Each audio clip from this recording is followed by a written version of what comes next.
Good morning and welcome to How the Cloud Will Transform Production as We Know It. If everybody would please turn off your cell phones at this time, that would be most appreciative. Many producers use a variety of software to manage things like the script, budget, call sheets, and locations. They email documents and video clips back and forth, and no one is ever sure where is the most recent version.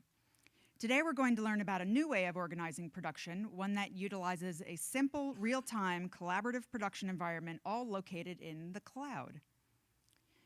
Scenios is the name of the tool we're going to hear about, and they're the sponsor of this session.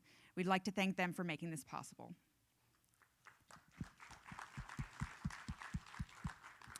Joining us as today's moderator is Mark Davis, the CEO of Scenios. Mark is a William Morris Agency alumnus, having spent several years there in the music department, working with bands like Nirvana, Pearl Jam, and the Eagles, as well as the original Lollapalooza tour. You gave me a mouthful there, didn't you guys? He writes frequently and speaks about the new cloud-based technologies for film and television production, and we're glad to have him doing so this morning. So please, a warm welcome for Mark Davis. Thank you, Rachel. Thank you. Okay. Well, good morning, everybody. You know, I don't know about you guys, but I'm so excited to be here on the legendary Disney lot, surrounded by people who have been invited here by the Producers Guild. I think it's 2,000 people who are here. It seems like everybody you bump into that you talk to is somebody whose work you know, somebody whose work you respect, and it's great to be here talking with friends about production, about the creative process. And thanks to our friends at the Guild for putting on such a great event. Today we're going to be talking about cloud computing. Let me turn on my slides here. Now you may have heard there's a lot of hype about the cloud right now. You may have seen all of Microsoft's ads on TV every other second to the cloud. You may have even heard Apple is making a major announcement tomorrow. Steve Jobs is coming out of the shadows to make a major announcement about Apple's new cloud thing, whatever that may be. But if you're like a lot of people, you may have some confusion about the cloud, and you're not exactly sure what it is, what it means, if it's important to us, if it's important to people in the production business. And that's what we're going to be talking about today. We're going to try and sort of demystify what the cloud is, tell you what it is, what it isn't, and really focus in on what's relevant to the production community. Now, I'm not sure if, has anybody in the room ever heard of a guy named Tim Ferriss? A couple of you. Okay. Tim Ferriss is an interesting guy. He's an author, and he's best known for taking really complex subjects, complex skills, deconstructing them, reverse engineering them, and becoming a master at them very quickly. First time he tried this was he decided he wanted to be a New York Times best-selling author. He had never written a book before. He wrote a book. It ended up becoming, you may be familiar with it, called The 4-Hour Workweek, and it went to #1 on the New York Times bestseller list. He did this with some pretty hilarious other situations. He wanted to become a championship kickboxer, so he did that in a month. He wanted to become a tango dancer. He did that in a month. And the way he does these kind of things is he applies something called the Pareto principle. If you're not familiar with the Pareto principle, it's better known as the 80-20 rule. Basically, you take 20% of the effort, and it gives you 80% of the benefits. And that's kind of what we're going to try and do today.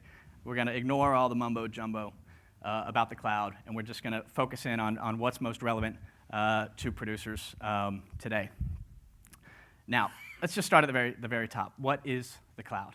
If you're not exactly sure what the cloud is, you're actually probably using it already. So if you use Gmail for your email, you're working in the cloud. If you use something like Google Calendar to collaborate with people on a schedule, you're working in the cloud. If you used to, when you wanted to share videos back in the day, if you used to have to email big video files back and forth or post them on some crazy server, but now you just put them up on YouTube really quickly, you're working in the cloud.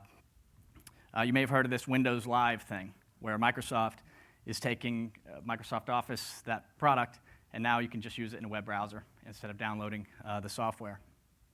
Other products like MobileMe in Dropbox, where people are using the cloud to store files and share files, and even a bunch of consumer-based apps, Twitter, Facebook, LinkedIn. These are all cloud-based applications, and if you're using them, then you're working in the cloud. Now, if we try and define what the cloud is, there's any number of different definitions. Here's one that I like. The cloud is the use of web services to perform the functions that were traditionally done with software installed on an individual computer or on a server. Now, there's another definition that I like even better, which is this one. A new generation of internet-based computing where applications are provided to computers and other devices on demand, like electricity. And this concept of like electricity is actually really important to our business because when you're in production, you may be running 1 million miles an hour. You may need more of it. When you're not in production, you may need less of it. So you can sort of turn things up and down when you need them. Now, you may have seen something like this before. It gives me a headache just to look at it. But if you've seen, you may even have something like this in your production office, a jumbo mess of cables and hardware boxes and all sorts of stuff. Well, this is what it looks like before you move into the cloud. When you move into the cloud, it looks like this, right? So you're not working with physical hardware and cables. You're just signing on to an application and you're logging in. And not only are you doing that, but you can log in from your computer or any of these various mobile devices. Because I would hazard a guess that everybody in the room today has a mobile device on them somewhere. And people like to use these to access their office.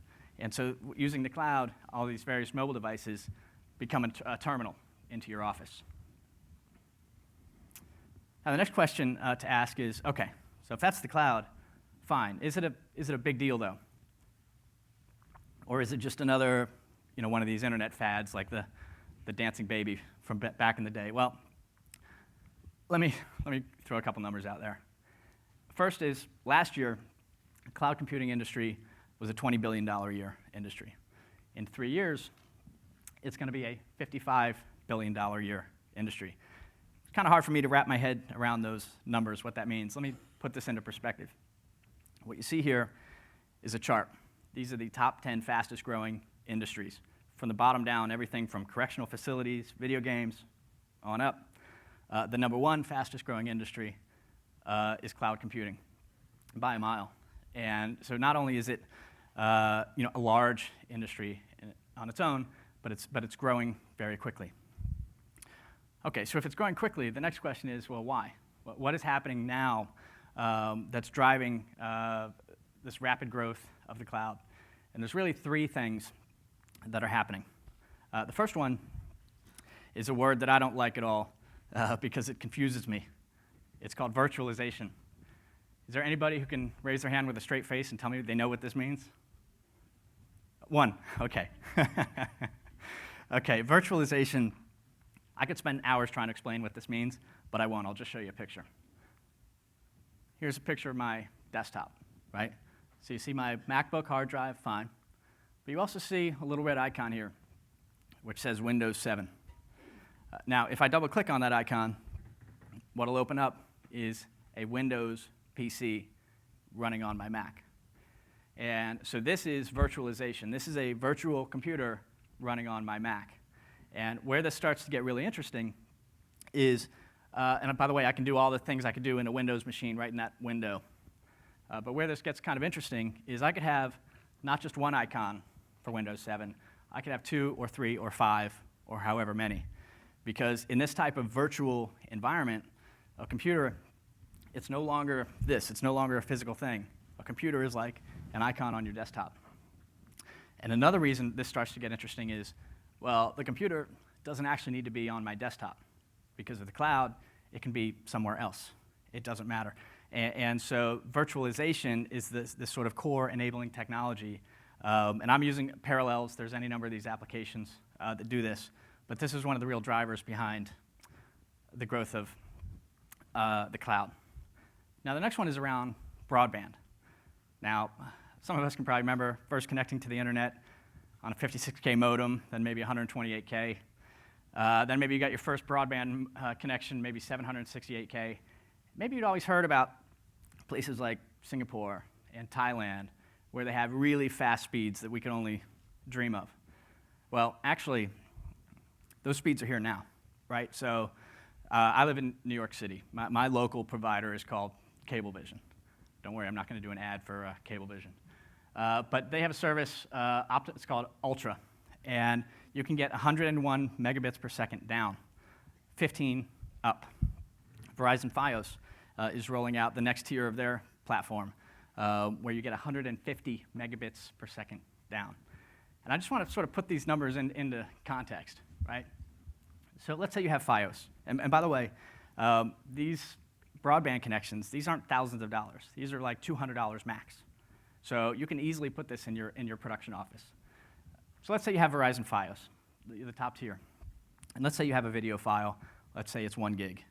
You can upload that in 4 minutes. Let's say you got a 10 gig video file, 40 minutes. If you got a 30 gig video file, you can upload it into the cloud in less than 2 hours. And I don't know about you, but that's less time than it takes me to render that kind of file. So these are lightning fast speeds. They're here now. If you don't have them in your particular neighborhood, you probably will very soon. Now the third driver, we got virtualization, we got broadband.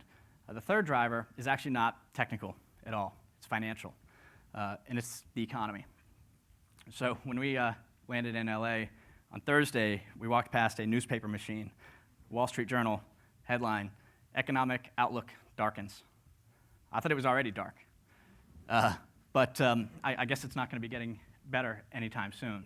And in this type of economy, where budgets are shrinking, you have to do more with less, saving money is really more of an imperative than it's ever been. And the fact is, using these cloud technologies is cheaper, right? So think about it. Let's say I'm Microsoft, and I need to buy a computer. I don't buy one computer. I actually buy, this is true, I buy a truck full of computers. And that truck has 2,000 computers on it, little one rack unit computers, and they buy a truck at a time. And a lot of these companies do something similar. Now, you can imagine they pay a lower price than we do when we buy a computer because they're buying at scale. And when we use the cloud services of these kind of large companies, we can benefit from those economies of scale.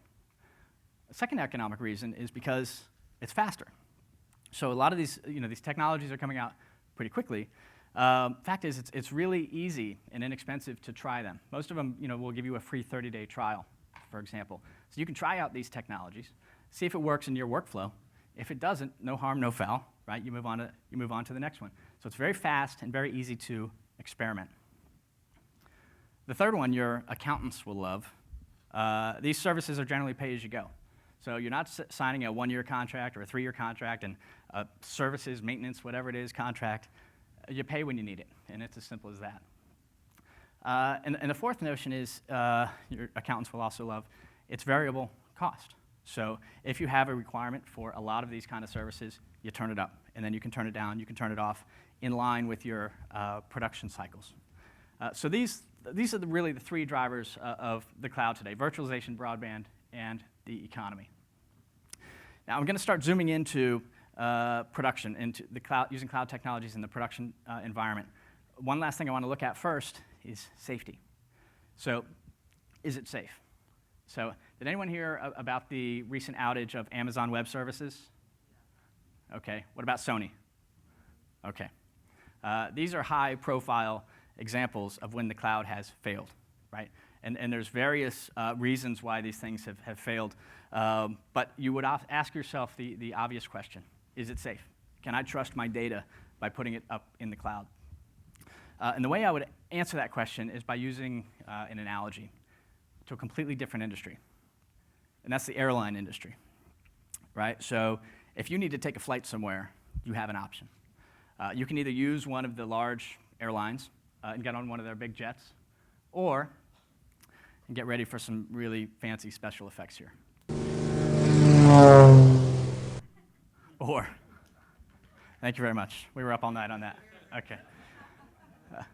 Or you can take more of a do-it-yourself approach and maybe use general aviation. You take a small airplane.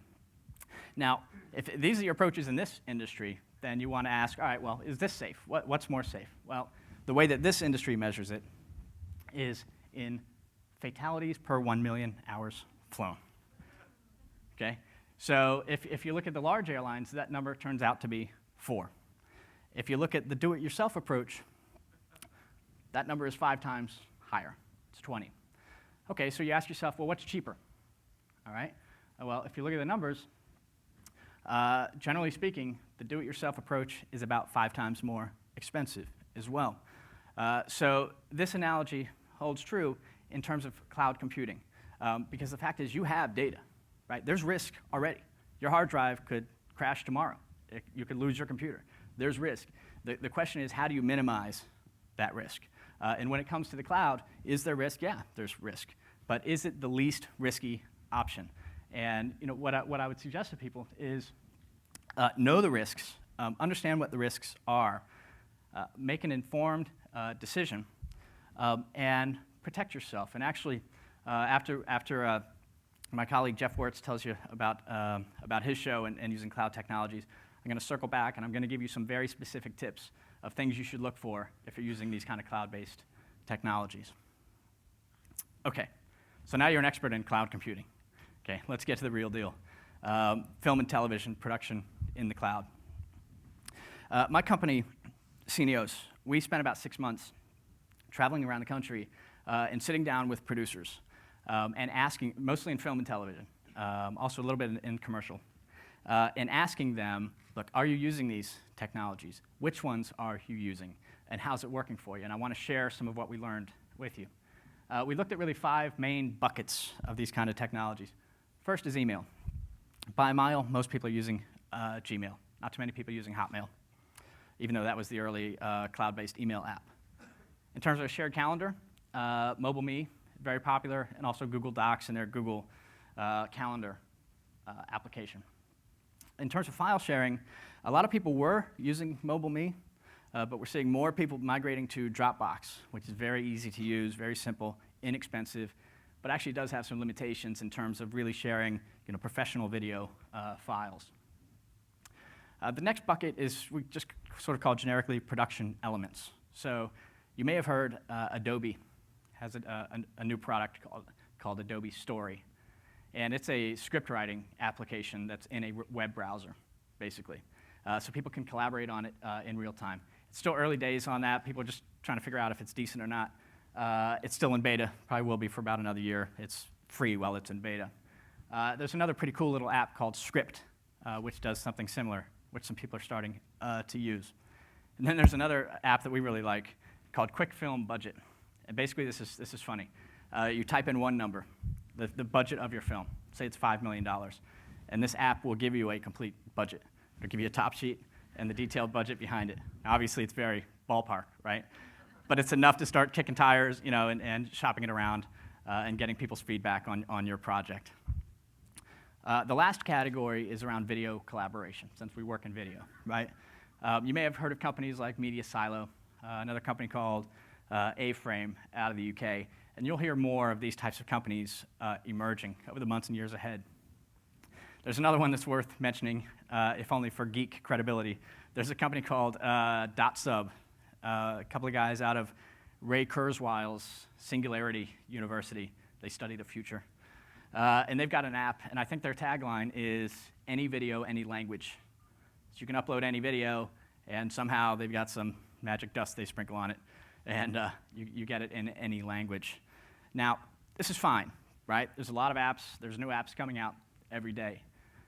The problem is, when you try to get your production team together, it's very difficult to say, all right, go to Gmail for this, Dropbox for that. You have all these different logins, and people are still emailing documents back and forth, and there's still really no sort of single real-time environment in the cloud where you can send your production team, and this is where we all collaborate. And so what you're starting to see emerge are a number of applications that are really handling the entire spectrum of production management and all the types of elements that you see there. So we're actually going to do something kind of fun now. That's where my company plays. Scenios is a production management platform. And what we're doing actually right now is issuing a press release saying that we're here at the show announcing version 3 of Scenios and that it's available immediately. So what I'm going to show you now, just to sort of take the theory and put it into a visual environment that you can see, is I'm going to show you what a production management platform looks like and what it looks like when you start to bring all of those different elements together. So I will go to my web browser. Let me log out here. Scenios is like any cloud-based app. There's no software to install. You just go to the website. In this case, it's scenios.com. First thing you want to do is, actually what I'm going to do is create an account. I'm going to show you how easy it is to get started. Sign up for a free 30-day trial. Fine. OK, Mark Davis, Scenios, New York, USA. Mark at pbcdemo.com. I'll give myself a password. And what I'm going to do is select an icon to associate with my username. I'll choose the smiley face. And I'm going to subscribe to the Scenios producers blog because it's so awesome. OK, and now I'm going to hit start my trial. OK, and just like that, I'm in. There's no software to install. I'm using the Scenios platform. First thing it's going to ask me to do is set up my project. So, a project is whatever it is to you, film, TV show, episode of a TV show, whatever it may be. So I'll set up a project, and let's say it's, I'll call it My Movie. See how my internet connection wants to work here? OK. Whoops. My Moy. It's going to be a winner. OK. So first thing it does is, well, it's going to show you a little welcome video, a little 3-minute tour of how to get around Scenios. But what you can see, I've already set up my account, and I've set up my first project, and I'm now using this production management platform. Now, just to give you a quick tour, you see the name of my fantastic name of my movie, messages and tasks, and then you see pre-production, production, and post.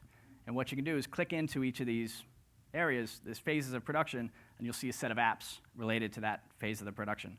So your cast and crew, your script, your schedule, locations, budget, and file. There's a file cabinet to store files, and we'll look at each of these quickly. When you get into production, there's a way to issue your call sheets. You can even upload dailies when you're in production. And then when you get into post, you can pick your selects, upload your final cuts and your rough cuts and your final cuts, and manage your deliverables as well. So we'll look at each of those quickly. But the first thing I want to do is actually brand this for my project, right? So I'm actually going to go down into project settings. I'm going to go over here where it says upload new. And I'm going to click on the add files button. And I'm going to, let's see, go to my desktop. And upload a logo. Project logo uploaded. OK, fine. Now I will refresh the page. And now I've branded the project for My Movie. Okay. Next thing I want to do is get my user account set up. This is very quick as well. So I'll click on My Account. Here's the little icon that I chose. But actually, I want to use a little photo icon like I use on Facebook. So I will upload a photo icon. Start upload. Avatar uploaded. OK, fine. So I will save my profile. And there's my icon. Now, when I go back to my projects, by the way, my projects, this is the landing page you get to whenever you log in. So I'll go back to my projects. I will look at my MOI, and I will go into now pre-production, cast and crew. And now what I'll see for my cast and crew, I see myself listed in the production office. It automatically puts me in as the owner, but maybe I'm the producer. So I'm going to edit the user. And I'm going to give myself a new role. And I could assign myself into a different department if I felt so inclined, but that's fine. And I could also add some basic contact info. I will save the changes. And there I am in the crew as a producer. So now, obviously, I want to start pulling my cast and crew into the project. Right? Very easy to do. So I click on the Add New Crew Member button. Let's say I want to invite Mary Smith. Let's say she's an editor. And I'm going to put her into the let's see, post-production department. I'll add her. And I'll just go ahead and add one more so you can see how this works. Maybe Todd Jones. Maybe he's my DP. And I'll put him in camera. OK. So you can see you can start to lay your cast and crew out.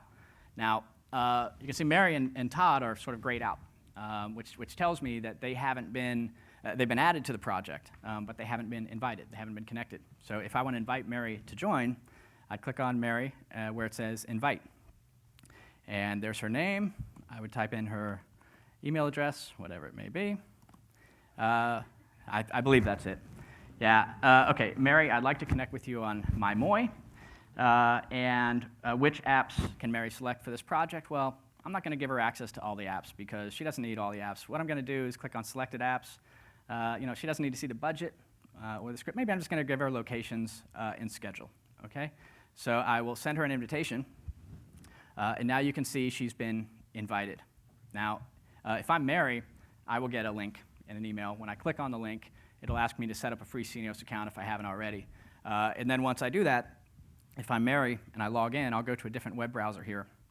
If I log in, I see the project. Well, this is a different project, but you can see I wasn't given access to the script or to the budget. So those apps are grayed out, so I can't see those. So it's very easy as the producer, as the project creator, to control the flow of information, who gets what. Now, what I'm actually going to do is switch over to a different project so you can see, I'm going to log out, so you can see what it looks like when the cast and crew is all pulled together. And I'm going to go into a project called Use the Force, independent film shot here in LA. So now I'm going to go to pre-production, go into cast and crew. And so you can start to see, first of all, cast. The way the cast is divided up is above the line, below the line, and extras. And again, you can close any of these various departments. If you click on somebody's contact info, you can pull that up. And there's also a little button in the edit user screen where you can hide contact info. So if you don't want your above the line talent's phone number out there, you can hide their contact information. And same thing again down here. You're seeing all the various departments for this project. And by the way, if you need to, you can drag people around within the department. And you can also, if I close some of these, you can drag and drop departments higher and lower. So it's very simple to sort of start laying out and visualize the cast and crew for your project. Now, once everybody is connected to the project, then you can really begin collaborating with them. So first thing you may want to do is upload the script. So here's the script app. There's no scripts that have been uploaded, so I would click Upload Files. And actually, I'll click Add Files. And actually what I'll do for the purposes of this demo is I'll upload 3 scripts so you can see what it looks like. And the idea here is that you're using whatever script application you're using already, you're still using that app. So we're not trying to disrupt your workflow. We're just taking these files that you're already using and making it easier to share in real time. So you can see we support Final Draft, Screenwriter, and Word, and some other applications as well. If you have access to this app, you can click on it and you can download to your machine. Now, for each of these apps, if you're the project creator, you'll see a little button up here that says Permissions. Now, we already set permissions when we invited the person, but at any time, you can go and set permissions for any of these apps. So I can let everybody see the script, maybe just the above the line guys, maybe just the production office at this point, or maybe just an individual. But the point is, it's very easy to set permissions on the platform. Now, you'll also see little video help icons all throughout the site for every app. And basically, if you're in any app and you have a question about it, you just click the video icon. It's a quick little video tutorial. So if you're looking for a software training manual that's that thick, sorry, we don't have one. You just go in here and you watch the training videos. Okay, the next app is a schedule. And this is just a very simple app to keep everybody in sync in terms of, see how my internet's doing? In terms of the production schedule. So very simple calendar. You can drag and drop things around, and if you need to create a new event, you just click on that day, and you can create an event. Very simple schedule. There's also locations, a way to manage your locations. So what you're seeing here is Google Maps, right? Built right into your project. So for this particular project, I've got 3 locations that have been set. If I click on it, it'll zoom me in right to a bird's eye view of that location. You can go even a step farther. If you're familiar with Google Street View, you'll recognize this little guy right here. You can drag him onto the street, and you're there. Right? So people can really start to visualize the location long before they ever arrive. And in fact, if you go back to locations, there's a list view down at the bottom. And so let me click on this location. And you can see for this particular location, a bunch of location shots and documents. A document has been added. So you can really share the location information quite easily. There's also a budget app. So in terms of, we're supporting the tools that most people are using. So most of our customers we find are using Movie Magic. So of course you can upload Movie Magic. I'll upload these, and you'll see these are the two most common formats: Showbiz Budgeting, Excel, and Movie Magic that people are using. And there's also a file cabinet where you can share any sort of, pretty much any kind of file format you can imagine. You can share it within the project. Okay, so now let's say you're moving on to production. The first app is Call Sheets. So the idea here is most of our customers, production managers, generally speaking, they have their own call sheet template in Excel. It's beautifully formatted. It works great. And so the idea here is don't break it. Don't fix it if it's not broken. So you upload your call sheet, and I'll go ahead and upload an Excel call sheet. And basically what happens is you upload the call sheet, and once it's up there, then you need to get it out to the team, right? So instead of having a PA chasing people around at the end of the day with a piece of paper, giving them their call sheet, what you can do is go into here where it says Messages. I'll click on Messages, and here are some various messages that I've got for this project. Let's say I want to post a new message, and maybe that would say call sheet posted for tomorrow, maybe a message body. And you go down here, and you'll see the familiar people selector. I can click everyone, and then hit Post Message, and then everyone instantly gets a copy of their call sheet. So it just streamlines that process a little bit.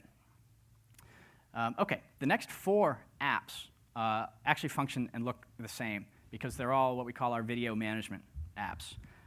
So your dailies, and then on into post, your selects, your rough cuts, and your final cuts. So let's look at one of these. Let's look at rough cuts for this project. What you're seeing here are some videos that have been uploaded. We support all, most of the pro formats that people are using these days. So pretty much any format you're using is probably supported within Scenios. If you mouse over the video, then it will stream back a low-res preview copy. So even though it was a high-res source file that was uploaded, if you're looking at this on your on your iPad in Starbucks, for example, you'll be able to just stream a low-res version. But where the fun actually happens is when you actually click into one of these videos, and I'm actually going to show you how this works, how the video management tool works. First, I just got to show you this trailer. This movie is hilarious. It's a young director, producer from this area named J.C. Reifenberg. This is a very low-budget comedy that's coming out this summer. Oh, Simon, I've always wanted to be with someone who could manipulate the Force. Jennifer, you want to play with my lightsaber. I want to... Dude, that's sick. They're related.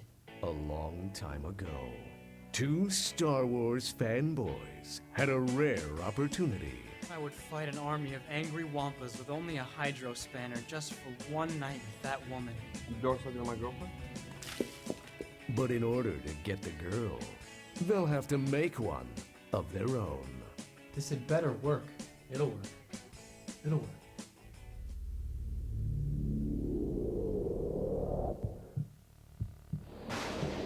Working! Working! I don't know how much more the house can take! I guess she still had a few surprises left in her.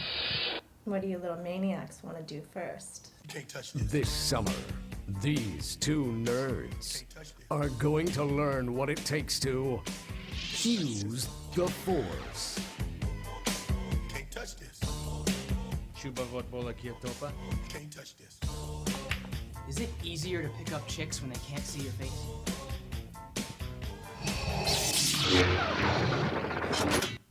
But I digress. Okay. Okay, so when you get a video clip in here, there are a few things you can do. You can see basic clip information about the clip. You can add this to your selects, fine. You can also add a tag if you need to, which is then searchable across the project, in fact, across all of your projects. probably the most popular feature these days amongst our users is our shot log. So what you can actually do is go ahead and play the video. And so start playing video, then mark my in point, mark my out point, and give it a shot log, whatever it may be. I will add this, and now you can see I've added a log to my shot log. And what you can do is Simon, click on any of these, and it'll take you want directly to to play that with my part of the shot. And you're also seeing over here the icon of the person who made this shot log entry, so you know whether it's the PA or the EP who added this shot. And you can just as easily delete them. So actually, we built this initially as a shot log tool, and a lot of people are using it as a shot log tool. But what we're hearing, and we use it this way too, is a lot of people are using it for review and approval. So an editor can upload a rough cut, and then a producer can go in and just very easily annotate comments that they've got on the video rather than writing down time code. So very simple to do that. You can also download the original source copy, and you can email a temporary screening copy out. So, Scenios is a pretty secure lockdown environment, but what if you need to get a piece of video out to somebody who's not connected to the project? You can click email screening copy, type in the person's address and a message, and you say that the web page you're going to send them is valid for 24 hours, whatever you set it at. So it's basically this video will self-destruct in 24 hours. For security purposes and in terms of protecting your video. Those are the video management apps. The last app here is deliverables, and this is most often used by post-production supervisor just to keep track of the deliverables, what's due when, and so the EP can sort of at a glance see, make sure that deliverables, everybody's on top of the deliverables. So those are the key apps within Scenios, and we looked at messages. There's one more thing to show, which is tasks. And tasks is a very simple way of assigning tasks to your team, right? So what you're seeing here, these are some people who have been assigned a task. So I've been assigned a task by a new JIB. Okay, so I can either accept or decline that task. And let's say I accept it. It's been accepted. Due date is June 17th. Now you can see some various due dates here. Some are in red, and that means it's late, right? So the boss can come in and at a glance see who's doing what and who's a little late. And by the way, everybody else can see it as well. So that's by design, right? So there's complete transparency in terms of the high-level tasks that you can assign to various members of the team. Okay, so this is what we mean when we're talking about a production management platform that's based in the cloud. Now, I talked earlier about these tools are inexpensive compared to doing these things before. So let me show you the pricing model for Scenios. It's very simple, right? So I logged out, I clicked on plans and pricing. And let's say you're working on a feature, it's $1,000, right, for your entire feature. If your budget's 10, 50, 100 million, whatever it is, it's $1,000 for the platform to run your entire production. So these tools, like I said, are very inexpensive. There's one other thing you need to be looking at, which I talked about earlier, which is safety and security, right? And in terms of Scenios, we spend a lot of time, a lot of energy focusing on the security aspect of it. And I won't bore you. I won't go into all the details. But we wrap the content within 12 levels of different types of security between user authentication, data protection, breach protection, all sorts of things. And when you're looking at these types of apps, these are the types of security provisions you should be looking for. Now, the last thing I want to show you is, we've looked at plans and pricing, is an app store. And this is actually launching at the end of this month. First apps are iPhone and iPad app. Actually, a lot of people are already using Scenios on their iPad now, because your production binder that's that thick, now you can throw it away. And it's just it's on your iPad and it's live. It's real time.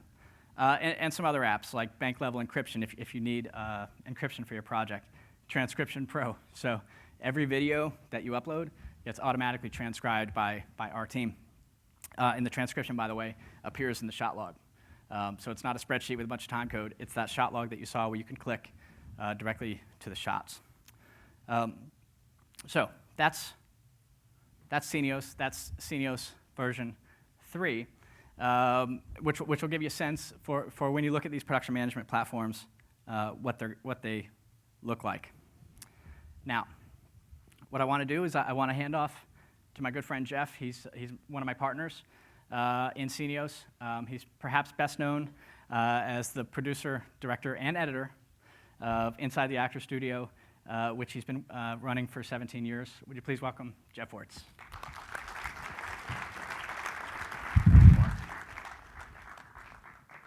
Thank you, Mark, for that nice introduction, and to the Produce By Conference for inviting us out here today.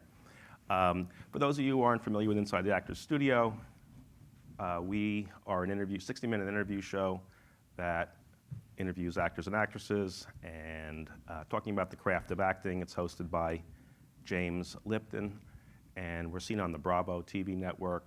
We're in 120 countries, and we are in our 17th season, so which has been a long ride. Let me first talk a little bit about how we produced our show the first 16 years. And we shot our show completely on standard definition, using a traditional mobile truck, ISO cams. Everything was recorded on digital beta tapes, and we delivered our show on videotape. And then in our 17th season, we made some big changes. We switched to shooting our show in HD. We started shooting the show in the Sony EX3 cameras, and we used the internal solid-state memory cards, Sony S/S format, as well as recording a ProRes file on an Aja Key Pro. And we eliminated the 40-foot mobile truck and switched to a digital fly pack. And what that gives us is a lot of flexibility. One is we no longer have to worry about logistics in Manhattan, parking mobile trucks, and dealing with that, getting permits. Is now we use a fly pack, and basically it's a production studio in a suitcase. We can roll it into our facility, and in a matter of 5 hours, from the time we arrive to the time we finished faxed out, is about 5 hours. Pretty good, and it gives us a lot of flexibility. Not that clean looking, but very flexible. And then when we take our Final Cut session, we managed to move all of our ProRes files that we shot right into our Final Cut. Very efficient, very, very quick.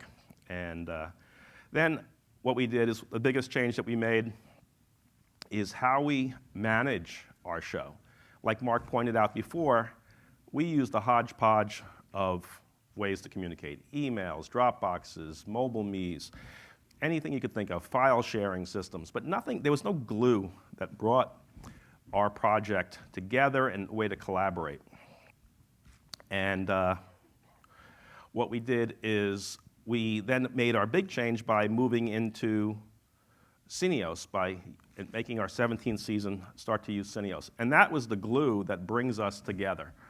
We're able to share and have a documentation of all of our communications and collaboration. My team can work from anywhere. We can assign our tasks, as Mark pointed out.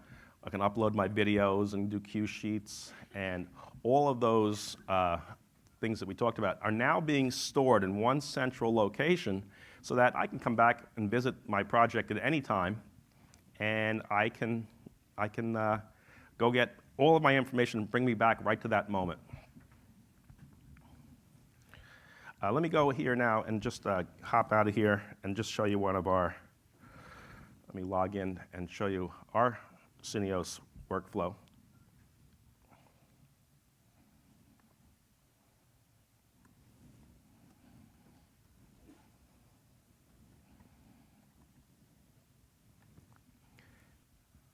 There we are. So here's our first thing you see when you log in, as Mark pointed out before. Here's all the projects that we are using. And I'm going to just bring you into a show, Bradley Cooper show, show you how we set this up. And my team took to this real easy. And within a day, everybody was up and running in this.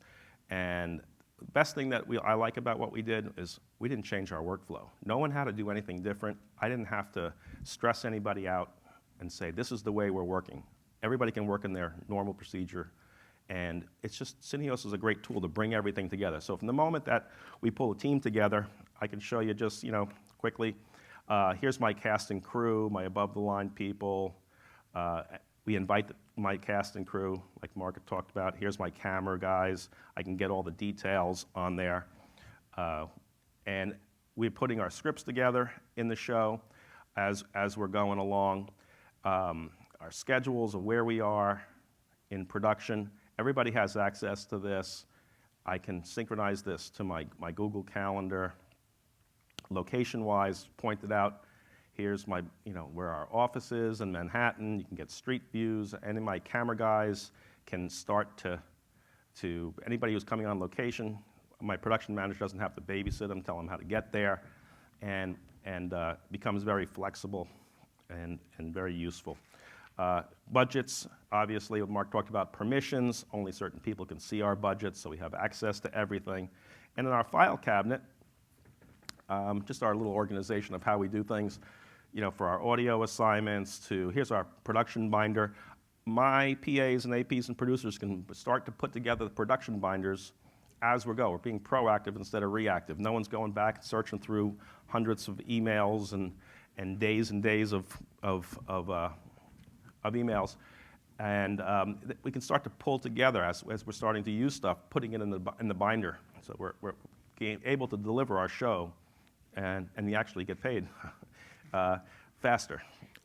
Audio assignments for the edit rooms. Here's just things like, for photographs, for our show. We can store everything in there, make notes, download them, and a very useful tool. Moving down into the production category, my show gets the call sheets. My production manager manages the whole team. Like Mark pointed out, messages, sends everybody out a message. The latest call sheet is there. And our camera dailies of our ISO cams are all in here. And little things that worked out nice is like what Mark talked about a little bit about the shot logs and adding shots and stuff. So I like to have Scenios as the editor alongside me in the edit room where my team can work with me and collaborate with me and feed me shots and ideas without having to me take on the whole burden myself, which is a nice thing, especially when it's 2 o'clock in the morning. And then the selects, as you see here, we have all of our select camera masters that we moved down from our dailies and stuff. Our rough cuts and final cuts are all here.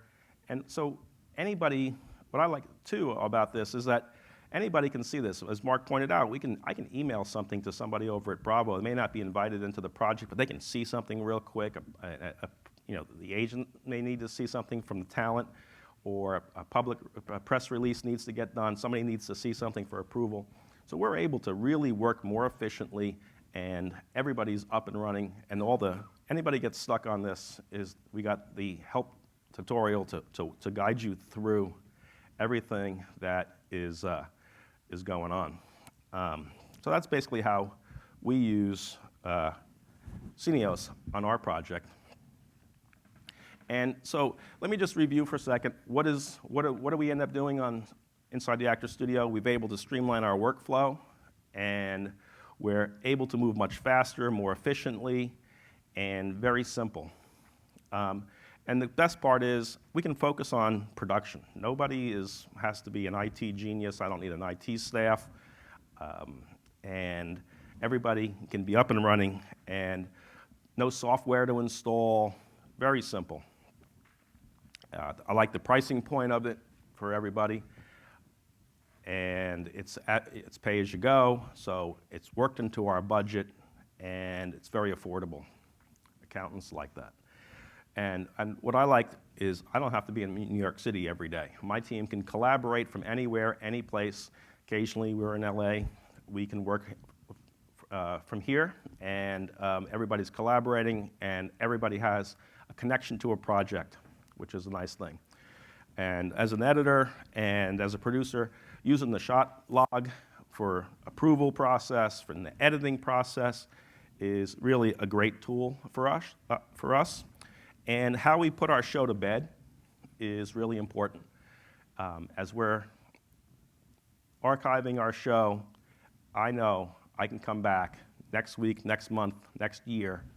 My entire project is there, from the first email I created in our messages to all of our documentations, our contracts, our photos. Everything is in that package so that I'm not wasting my time going back and finding places of where we stored things and trying to remember this and emailing this person if he can get me that document.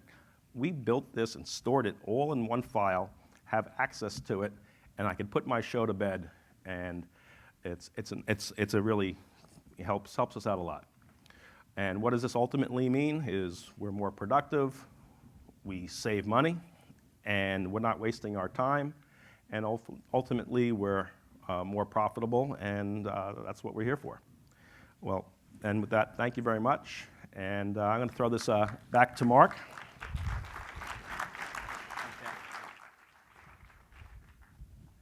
Okay, so now that you've seen cloud computing in action, let's summarize this whole cloud computing thing. Actually, before we do that, I want to take a short interlude, and I'm going to show you a little video. It's a guy, anybody heard of a video called The Sandpit? Okay, good. This will be a first time for everyone. Okay, I'm going to go back into Scenios. I'm going to log out. I'm going to log back in as my account. Okay.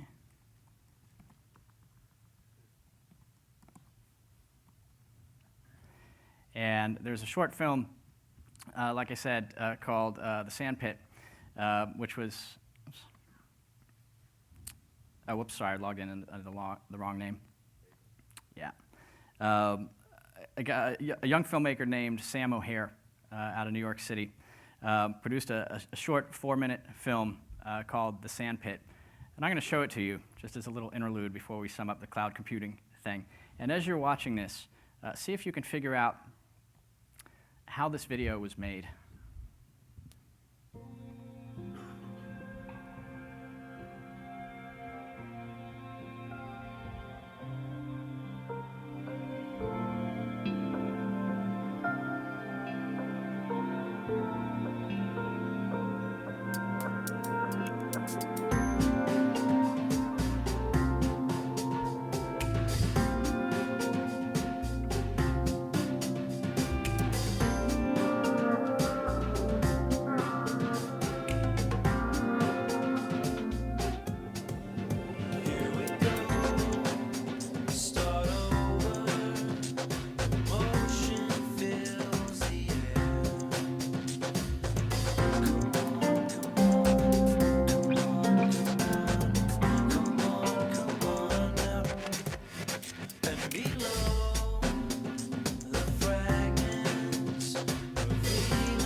I'm not going to show you the whole thing. I did want to show you a little bit. What does this have to do with cloud computing? Not a damn thing. I just couldn't help. I couldn't resist myself. We were in this beautiful theater. Wanted to see that up on the big screen and share this with you. If you're wondering how this was made, Sam O'Hare from Aero Studios took this. He took 35,000 still photos on a Nikon D3 using just standard lenses, brought it into Adobe Lightroom, and did some color grading on it, and then did all of this. He did all of this work in post using something called tilt shift photography, which I'd never heard of, but I think it's just amazing, and I couldn't resist showing it to you. But I digress once again. Okay, so let's again go ahead and sum up the whole cloud computing thing.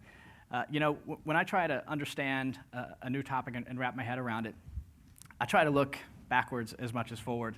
And I think to understand where the cloud computing thing is going, it's best to understand where we've been and put it into perspective.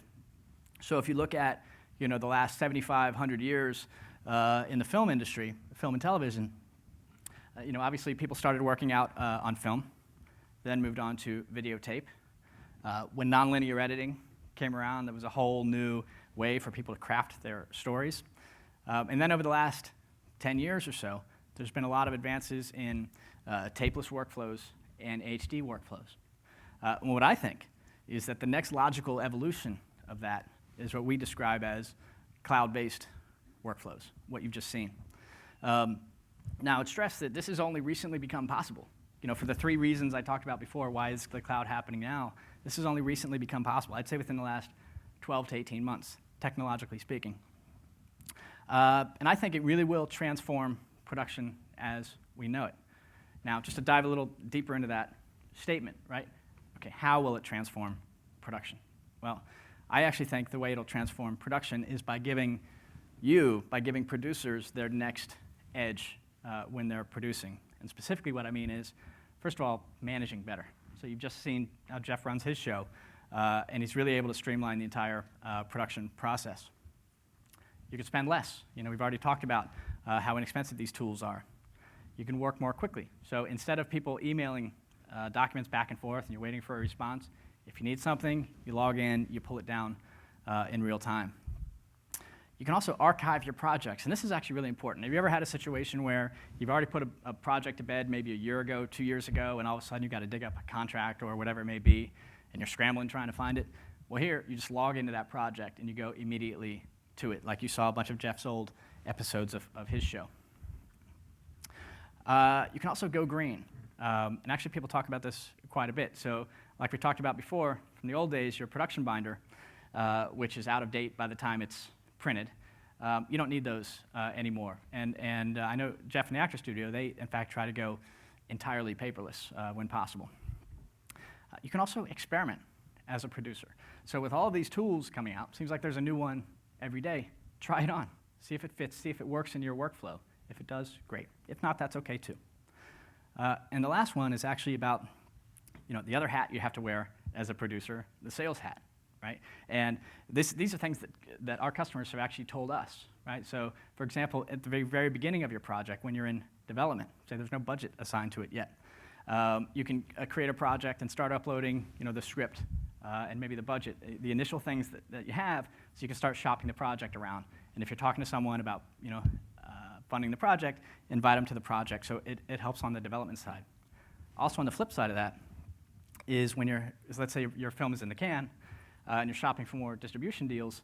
So let's say you got somebody interested. Instead of beginning a very complex due diligence process, emailing and mailing a bunch of stuff back and forth, you just invite that person to the project. And they have a complete chronology, everything related to the project. Now, we talked earlier about the safety and some things you need to look for when you're looking at these apps. And some suggestions I would make. First of all, know the risks, and we've talked about them a little bit. And make sure your software runs on one of these two companies, either Amazon Web Services or Rackspace. Together, these guys have a 99% share of the market, right? My 2 cents, I'm a big fan of Amazon, even though they had their outage. But they learned from it, and in my perspective, they're the sharpest guys, and each day in this space, and each day they're rolling out new technologies, and that's actually what we run Scenios on. And also make sure that whoever you choose, and this is really important, make sure they do offline backups, and that should be, off-site backups, and that should be pretty easy to find out on the software company's website. Another thing you should look for is what geeks like me call 5 nines, right? So in other words, 99.999% guaranteed uptime. And if you're working with a software company and they really believe and stand behind their platform, they'll give you 5 nines, and you should look for this. What that means is your website, your project, whatever you're using, is not going to be down for more than 5 minutes a year. And by the way, they should back this up with a service level agreement, which means if it goes down, you don't pay if it goes down more than 5 minutes. And the last suggestion I would give is don't dive in head first, right? So if you're knee-deep in production and working on really tight timescales right now, now isn't the time to do it. Probably the best time to do it is on your next new project. And just dip your toes in the water. Maybe set up a project and start using the tools gradually. Maybe you'll really like the script or the budget or whatever these various tools are. But don't dive in head first. And remember that experimenting is free most times. So just try them out. Now, just to mention, you may have seen a card in your registration bag. But Scenios, since we've just announced version 3 today, we're making a special offer, which we've actually never done before. You get a free 30-day trial. Actually, anybody can get that on the website. But you can get 50% off your first project and 2 hours of free onboarding, either at your production office or remotely. So if you want to take advantage of that, there's a Guild volunteer who's going to be scanning badges on the way out, or you can look at the card in your registration bag, and you'll use a promo code PGA. So, just to sum up, we've looked at what the cloud is, some of the strengths, some of the weaknesses, some things you need to look for. We've looked at how these technologies are really starting to come into the production environment.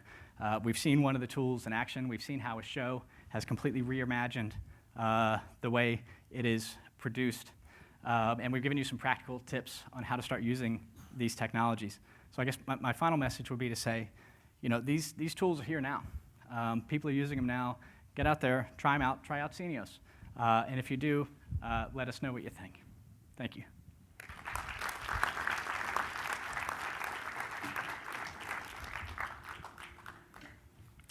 I don't know if there's any, are we going to take questions or are we out of time? We got a couple minutes if you want. Couple minutes, okay. Yes, is there somebody with a microphone? Okay.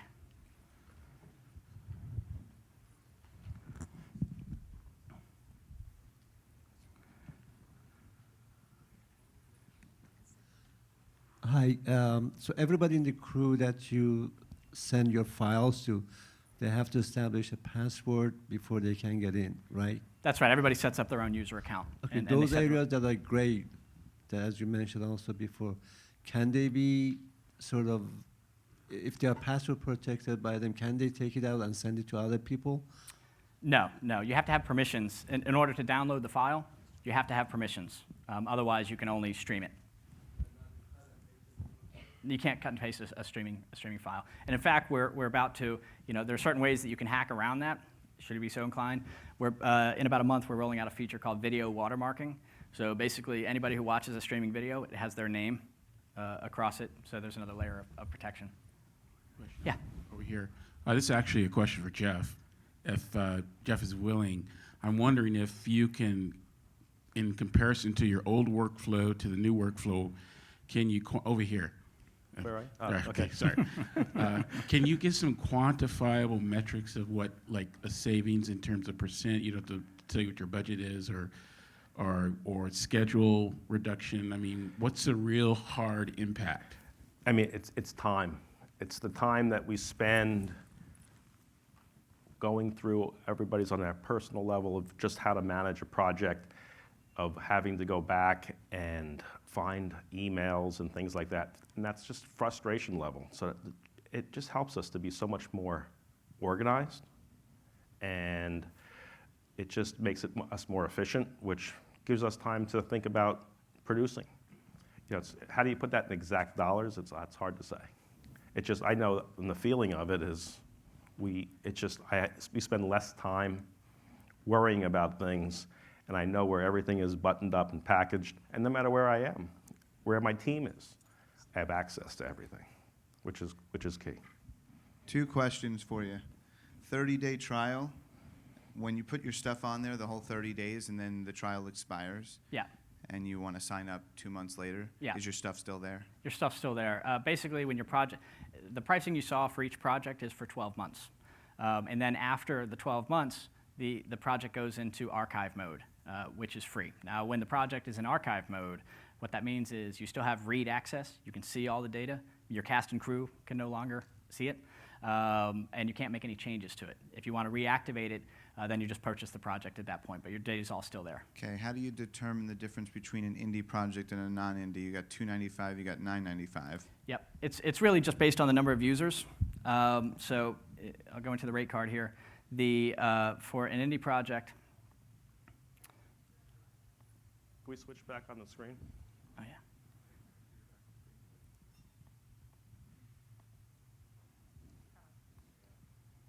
Well, I can just tell you. Oh yeah, okay. So an indie project has up to 15 people on the cast, but actually, you're hearing it here first. We're about to increase that number to 50, 50. A TV show episode has 100, and a feature can have up to 500 people. Mark. Yeah. No, that's per the project, for the entire project. So first, nice job, Mark. Interesting stuff. I use Basecamp for a lot of projects. Yeah. And I kind of get the feeling you probably studied 37 Signals a bit. Yeah. I'm wondering, messaging and milestones Yeah. are two areas in Basecamp we use a lot. Yeah. And you didn't really get into it there. Do you handle it in a way where I don't have to use Basecamp anymore? Yeah, first of all, we're huge fans of Basecamp. And David and Tim and those guys at 37 Signals, we think they're brilliant, right? Basecamp is sort of a more general collaborative tool. Sure. This is almost Basecamp for production. To answer your question about messages, you'll see some real similarities between Basecamp and our messaging platform. So if you post a message, people can then go post a comment and attach files. So it's very similar in that perspective. In terms of milestones, we're not using something similar to Basecamp there. Okay. Thanks. Yeah. Oh, I think we got one more question, and then we got to wrap it up. Yes. In the microphone in the back, yeah. In a controlled environment, I can see how this would work, but what if you're out on location, your wireless sucks, and you have no binders, and you're relying totally on the cloud for your production process? Yeah, we were talking about it to a UPM yesterday, who's working on a big feature you would have heard of, and he's in the desert somewhere in Africa for 2 years, and he has that problem to an order of magnitude. A couple things I would say about that. When you use these cloud technologies, you have to be connected. It's like Gmail. If you use Gmail, if you're not online, you can't be using it. That being said, like I mentioned before, this is early days for these technologies, and I think what you'll see probably within a year, I know it's something we're already looking at, is a hybrid application where it's a cloud-based application and it's a desktop-based application. So if you find yourself offline, you'll still be able to work, and then when you get back online, things will sync up to the cloud. So right now there is no desktop application? No, this is not currently. Not currently. It's in the works, though. That's definitely something that we're considering. Cool. Thank you very much. All right.